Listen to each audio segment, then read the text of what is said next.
When Representative Jasmine Crockett brought up the matter of Trump's DNA, what followed was not an explosion of chaos, but a silence that spoke louder than any outburst could. The room had been filled with the steady rhythm of political debate, the kind of back and forth that many hearings fall into. People in the audience shifted in their seats, staff members took notes, and cameras rolled without much notice. Then, in a few carefully chosen words, Crockett placed Trump at the center of her point. She did not frame it with fiery rhetoric or dramatic gestures. Instead, she mentioned his name alongside the subject of DNA in such a direct, unembellished way that it instantly reset the atmosphere. Trump has long been a figure who dominates conversation, someone who draws sharp reactions whether in favor or against. But in this moment, it wasn't the volume of his critics or the passion of his supporters that filled the air. It was quiet. Crockett had simply tied his name to something as concrete and personal as DNA evidence, and the weight of that link seemed to hang in the air. The silence was not the silence of disinterest, but of people realizing they had just heard something they couldn't easily dismiss. The aides nearest to the cameras shifted first. They didn't panic, but their body language betrayed a new alertness, a signal that something unusual had just occurred. Reporters leaned forward slightly, pens hovering above their notepads. This was not the usual soundbite or rhetorical jab. Trump's name connected to DNA wasn't something anyone in the room could treat as routine. It was specific, it was unexpected, and it cut through the noise of political performance.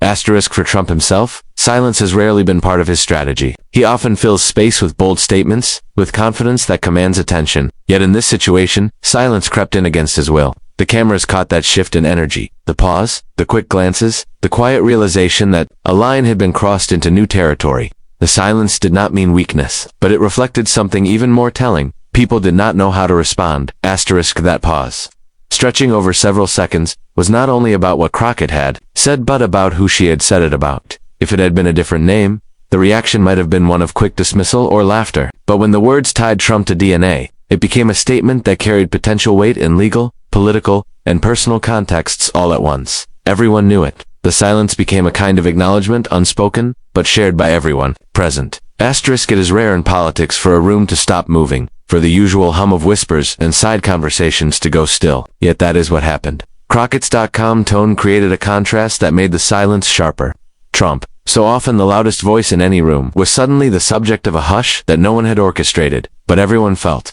The silence was not empty, it was loaded with implications. It revealed just how powerful a few words could be when they touched the right nerve. For the cameras, which continued rolling in those moments before being asked to cut. The silence was as much part of the story as the statement itself. Trump's name carried into that space, connected with DNA, and then hung in the air with no rebuttal, no immediate explanation, and no carefully crafted response. It was a silence that reflected the weight of something that could not simply be talked over. The room full of lawmakers, staff, and journalists had come prepared for political theater. But what they got instead was a reminder of how silence can sometimes speak louder than the sharpest attacks. And at the center of that silence was Trump, mentioned plainly, tied to a detail that made people stop writing, stop whispering, and simply listen to the weight of the words hanging in the air.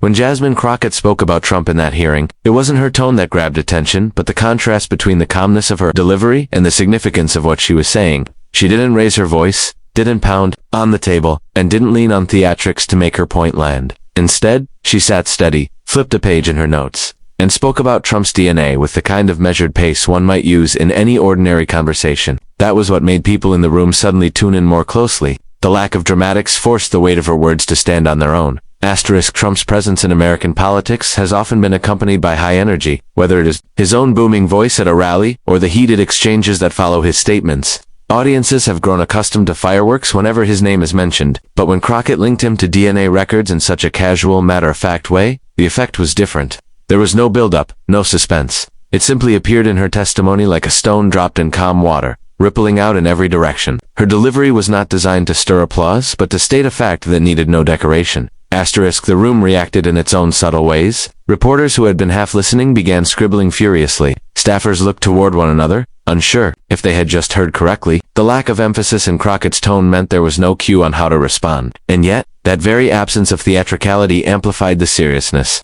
People were left to interpret the meaning without being told how to feel about it. Trump's name, placed squarely beside the subject of DNA, carried enough gravity to do the work without extra inflection. What made the moment stand out was that Crockett seemed unhurried, almost disinterested in stirring reaction. That approach stripped away the armor of political performance and left only the content. Mentioning Trump in this context didn't sound like a jab or a headline-seeking statement. It sounded like documentation. It had the quiet confidence of someone presenting evidence. And that quiet confidence resonated more deeply than if she had tried to heighten the drama.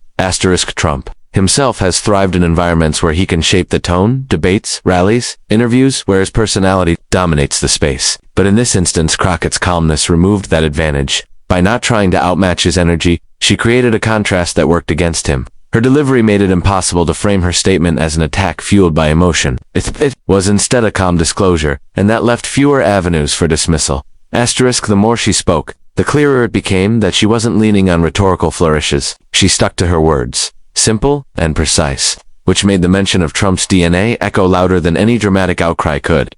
In politics, tone often sets the story, but in this case, tone stripped away distractions. The story was the content itself, and Trump was at the center of it. That balanced, understated delivery paired with a name that carries enormous weight created the tension in the room. The silence that followed was partly shaped by the delivery. If Crockett had shouted or gestured, people might have brushed it off as just another heated exchange. But her calmness forced people to take her seriously. Even those who disagreed or felt uneasy couldn't dismiss her words as mere performance. Trump's presence in that moment wasn't amplified by volume but by the way his name, attached to DNA, was delivered like an entry in a ledger, final, undeniable, and plain. Those watching later on recorded clips noticed the same thing. They didn't replay the moment because she yelled or gestured dramatically. They replayed it because she didn't. The calmness made it stand out. It created a space where Trump's name lingered without competition, and the thought of what it meant hung heavily in people's minds. Crockett's delivery allowed the statement to live on its own, unshaken by theatrics, and that is what made it resonate so deeply. Why? The hearing had been moving along in its usual rhythm, with lawmakers making their points and cameras capturing every angle. When Jasmine Crockett shifted the entire atmosphere with a few words, she mentioned Trump in connection to DNA, and the impact was immediate. It wasn't the kind of revelation that sparked shouting or disorder. Instead, it was the kind that carried enough weight to change the room in under a minute. In those 47 seconds, everything shifted: the posture of the people sitting nearby, the stillness of the reporters, and the urgency of staff members signaling toward the cameras.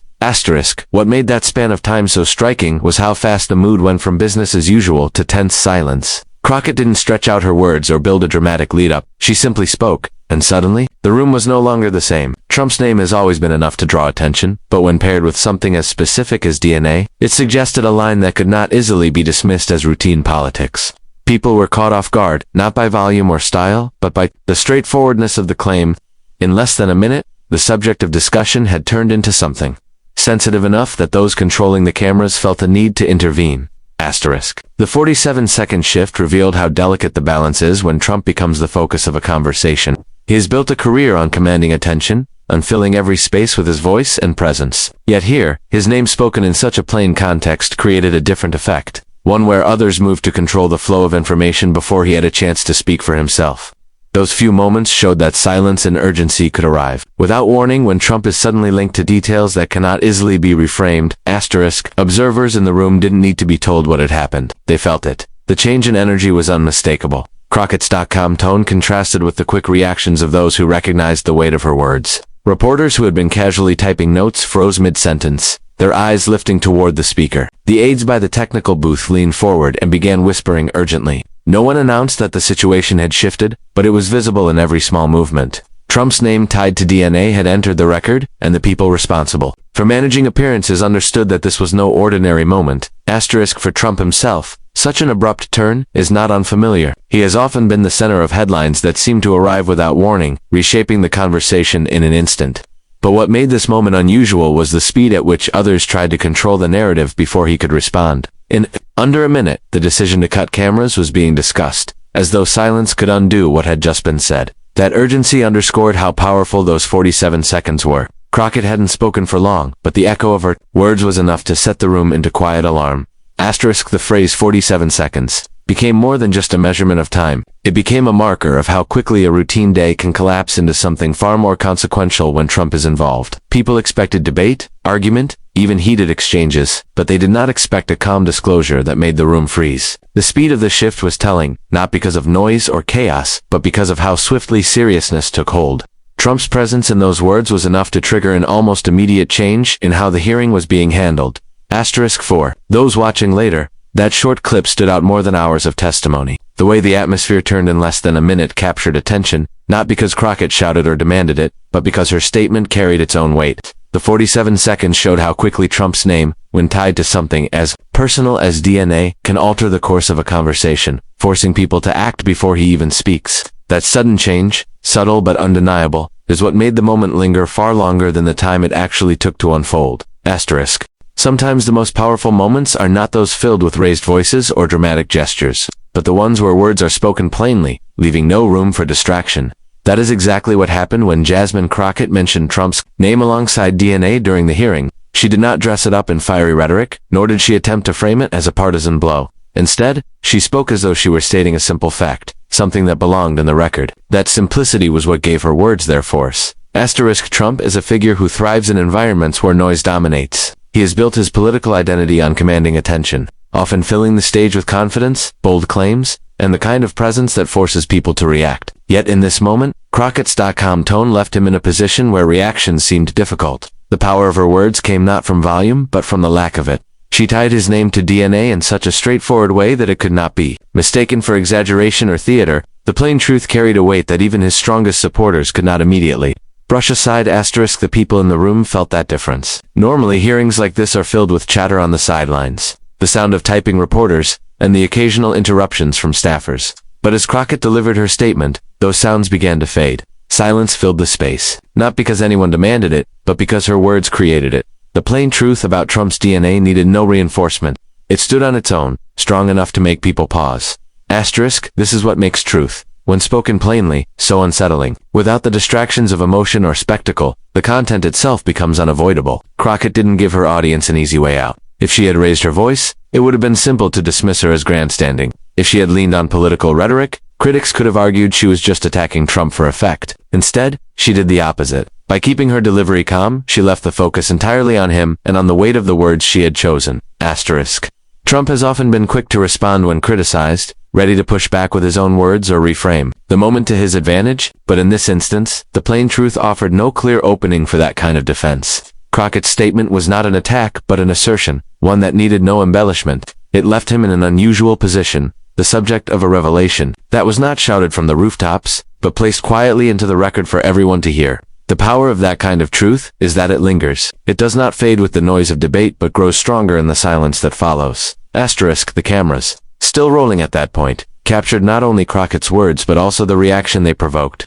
Aides leaned toward one another, speaking in hushed tones. Reporters shifted in their seats, uncertain whether to keep writing or to wait for what might come next. It was clear that something had landed, and it wasn't because of a dramatic performance. It was because Trump's name, tied so directly to DNA, resonated with implications that required no explanation. Asterisk. Viewers who later saw the clip were struck by the same thing. They didn't see a fiery exchange or a heated back and forth. They saw a calm statement that seemed to freeze the room. Many commented that the strength of the moment was that it felt unshakable. Crockett had not tried to persuade anyone with emotion. She had simply presented the truth and allowed it to speak for itself. That left the audience, and Trump, by extension, with no easy rebuttal. Asterisk. This moment revealed something important about the nature of truth in politics. Noise can be dismissed, passion can be debated, but plain truth, especially when it involves someone as central as Trump, forces acknowledgement. Crockett's words demonstrated that clearly. The power was not in how loudly she spoke, but in how directly she tied his name to something that could not easily be ignored. The plain truth became the loudest voice in the room, and for a moment, everyone present had no choice but to listen. Asterisk. As the hearing moved past that striking exchange, the weight of what had just unfolded lingered in the air. Jasmine Crockett's decision to speak plainly about Trump's DNA had reshaped the atmosphere, not through fire or fury, but through the sheer force of simplicity. In politics, people often expect grand speeches, moments engineered for headlines, or words sharpened to provoke strong reactions. Yet what stood out here was the opposite, a reminder that truth, when delivered without embellishment, can be more unsettling than the most theatrical performance. Asterisk. Trump has been at the center of countless controversies, each marked by noise, debate, and endless arguments. He has a way of absorbing the spotlight, steering conversations, and keeping himself at the center of the narrative. But Crockett's words stripped away that familiar dynamic. Instead of giving him an arena for a verbal battle, she placed him at the center of a statement that offered no stage to perform on, wasn't a challenge to spar with. It was a matter-of-fact observation, and that is what made it so difficult to counter. Asterisk. The 47 seconds that followed her remark showed how fragile the balance of control can be in these public spaces. The cameras were still rolling, capturing every pause and glance, while staffers moved quietly but urgently to contain the moment. That tension underscored a reality often hidden from public view, that not every revelation comes with fanfare. Sometimes the most important words slip into the record almost unnoticed, but their impact is measured in the silence they create. Asterisk for Trump, whose public life has been defined by energy, confidence, and the power to command a room. Being brought into focus through such a calm disclosure presented a rare shift. His presence in politics has always been larger than life, yet here he was reduced to a name attached to something concrete and personal. There was no dramatic clash, no arena where he could overpower the narrative with his voice. Instead, he became part of a moment that required no response to be powerful. Asterisk. That is why the exchange has continued to draw attention long after it happened. People recognize that it was not about theatrics, but about truth being spoken in its rawest form. Crockett's words didn't need to be repeated with force or accompanied by gestures. They were enough as they were. And in that simplicity lies a lesson about how politics works at its core. The truth, even when spoken softly, can move faster and cut deeper than all the noise that usually surrounds it. Asterisk, as the cameras eventually cut and the hearing moved on. The silence that followed, her statement left a mark that could not be erased. It demonstrated that plain words, spoken at the right time, and directed towards someone as central as Trump, can reshape a room and leave an impression far greater than the moment itself. What was said in less than a minute will continue to echo, not because it